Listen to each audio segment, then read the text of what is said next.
ও স্বামী,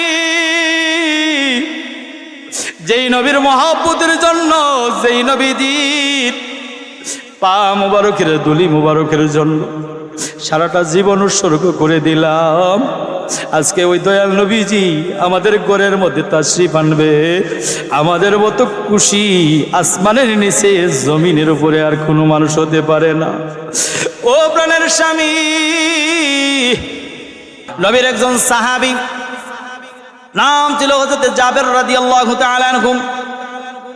হযরত জাবের রাদিয়াল্লাহু তাআলা আনহু এমন একজন সাহাবী, তিনি একদিন চলে গেলেন আল্লাহর হাবিবের কাছে, গিয়ে বললেন, ইয়া রাসূলুল্লাহ, লাব্বাইক ইয়া রাসূলুল্লাহ, আসসালাতু ওয়াসসালামু আলাইকা ইয়া রাসূলুল্লাহ। ইয়া রাসূলুল্লাহ, আপনার কাছে আমি এসেছি। নবীজি ডাক দিয়ে বললেন, জাবের কিসের জন্য এসেছো?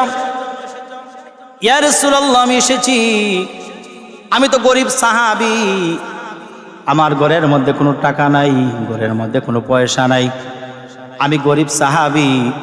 ইয়া রাসূলুল্লাহ, কিন্তু অনেক দিন যাবত আমি চেষ্টা করতেছি আপনাকে দাওয়াত দেওয়ার জন্য। ইয়া রাসূলুল্লাহ, আপনাকে আমি সাহস করি নাই, দাওয়াত কিভাবে দিব, আমার ঘরের মধ্যে তো কোনো খানা পিনা কোনো কিছু নাই। ইয়া রাসূলুল্লাহ, আজকে আমি এসেছি আপনাকে দাওয়াত দেওয়ার জন্য। নবীজি ডাক দিয়ে বলেন, যাবে,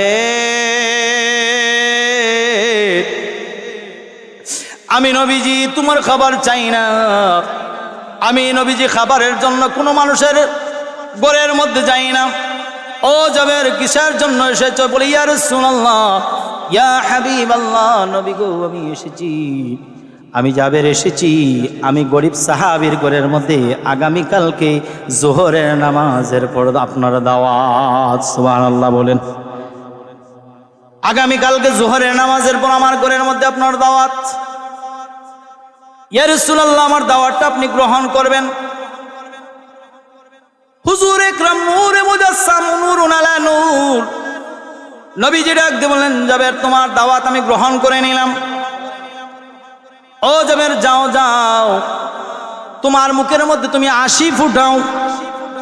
জাবের, তুমি গরিব মানুষ, এই জন্য অনেক দিন হয়ে গেছে, আমি নবীকে তুমি দাওয়াত দাও না রে জাবের। যাও যাও, তোমার ঘরের মধ্যে চলে যাও, আমি নবীজি আগামীকালকে জোহরের নামাজের পর তোমার ঘরে হাজির হয়ে যাব। আল্লাহু আকবার। জাবের রাদিয়াল্লাহু তাআলা আনহু ওই জায়গার মধ্যে হাউমাউ করে কেঁদে দিলেন, আর বললেন, ইয়া রাসূলুল্লাহ, নবী গো, ও গো মায়ার নবী, দয়াল নবী, আপনার হাদিস মুবারক আমি শুনেছি, আপনি হাদিসের মধ্যে বলেছেন, লা ইউমিনু আহাদুকুম হাত্তা আকুনা হাব্বা ইলাইহি মিন ওয়ালিদিহি ওয়া ওয়ালাদিহি ওয়ান নাসি আজমাইন। ইয়া রাসূলুল্লাহ, আপনি নবীর জবান মুবারক দিয়ে বলেছেন, লা ইউমিনু আহাদুকুম হাত্তা আকুনা হাব্বা ইলাইহি মিন ওয়ালিদিহি ওয়া ওয়ালাদিহি ওয়ান নাসি আজমাইন। ততক্ষণ পর্যন্ত মুমিন হতে পারবা না, ততক্ষণ পর্যন্ত আমি নবীর খাঁটি উম্মত হতে পারবা না, যতক্ষণ পর্যন্ত তোমার ধন সম্পদ, তোমার টাকা পয়সা, ছেলে মেয়ে, স্ত্রী পুত্র যা কিছু আছে, গাড়ি বাড়ি যা কিছু আছে, সব কিছু এমনকি তোমার জানের চাইতে আমি নবীকে ভালো না বাসবা, ততক্ষণ পর্যন্ত আমার খাঁটি উম্মত তুমি হতে পারবা না। ইয়া রাসূলুল্লাহ, নবী গো,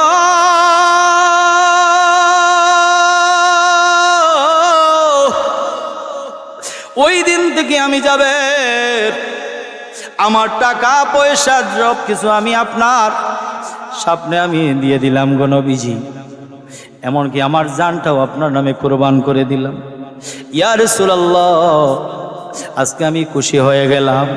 ইয়া রাসূলুল্লাহ, আমি আর বেশিক্ষণ দেরি করব না। এই বলে আল্লাহর নবীর সাহাবী হযরত জাবের রাদিয়াল্লাহু তাআলা আনহু সাথে সাথে বাড়ির উদ্দেশ্যে রওনা দিলেন, রাস্তা দিয়ে দৌড়াইতেছেন। ও যুবক ভাই, নবীর সাহাবীদের ইতিহাস তালাশ করো রে ভাই। আপনিও যুবক, আমিও যুবক, আপনিও যুবক, আমিও যুবক। আপনি দাড়ি কাটেন, আমি দাড়ি কাটি না, আমি নবীর সুন্নত পালন করি, কিন্তু আপনি নবীর সুন্নত পালন করেন না।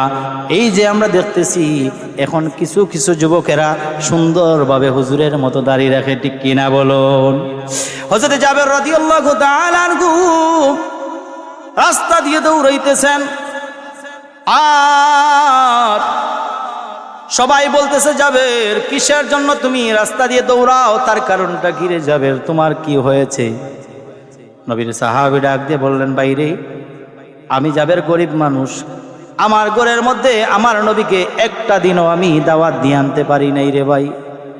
আজকে আমার নবী আমার দাওয়াত গ্রহণ করেছেন, আমার চাইতে ভাগ্যবান, আমার চাইতে খুশি আল্লাহর আসমানের নিচে জমিনের উপরে আর কে হইতে পারে? সবাই বলতেছে, জাবের, ও জাবের, তুমি তো সাধারণ মানুষ নাও। ও জাবের, তোমার অন্তরের মধ্যে নবীর ভালোবাসা, নবীর মহব্বত আছে রে জাবের। যাও যাও যাও যাও, তোমার স্ত্রীকে তুমি জানিয়ে দাও আগামী দিন, আগামী কালকে জোহরের নামাজের পর দয়াল নবীজি তোমাদের ঘরের মধ্যে তাশরিফ আনবেন। জাবের রাদিয়াল্লাহু তাআলা আনহু বাড়ির মধ্যে চলে গেলেন। স্ত্রীকে কথা বলতে পারতেছেন না, এত খুশি, এত খুশি, কথা বলতে পারতেছেন না, খুশিতে কেঁদে দিলেন। স্ত্রী ডাক দিয়ে বললেন, স্বামী গো, ও প্রাণের স্বামী, কি হয়েছে গো তোমার? বলে, ও প্রাণের স্ত্রী, ও বিবি, আমি আজকে গিয়েছিলাম মসজিদে নববীর মধ্যে, যাওয়ার সাথে সাথে আমার নবীর কাছে গিয়ে আমি দাওয়াত দিয়ে আসলাম। আমার নবীজি আমার দিকে তাকাইয়া ওই দাওয়াতটা গ্রহণ করে নিয়েছেন গো বিবি। ও বিবি, আগামীকালকে জোহরের নামাজের পর আমার ঘরের মধ্যে আমার কলিজার টুকরা নবীজির তাশরিফ আনবেন। বলেন সুবহানাল্লাহ। নবীর চরণেতে সারা জীবন আমি থাকব, জোরে, নবীর চরণেতে সারা জীবন আমি থাকব, ভালোবেসে নবীজিকে, ইয়া রাসূলুল্লাহ বলেন, ভালোবেসে নবীজিকে হৃদয় মাঝে ভরে রাখবো, নবীর চরণেতে সারা জীবন আমি থাকব। দুরূদ সালামে মিলাদ কিয়ামে, দুরূদ সালামে মিলাদ কিয়ামে নূর নবীকে খুশি রাখবো,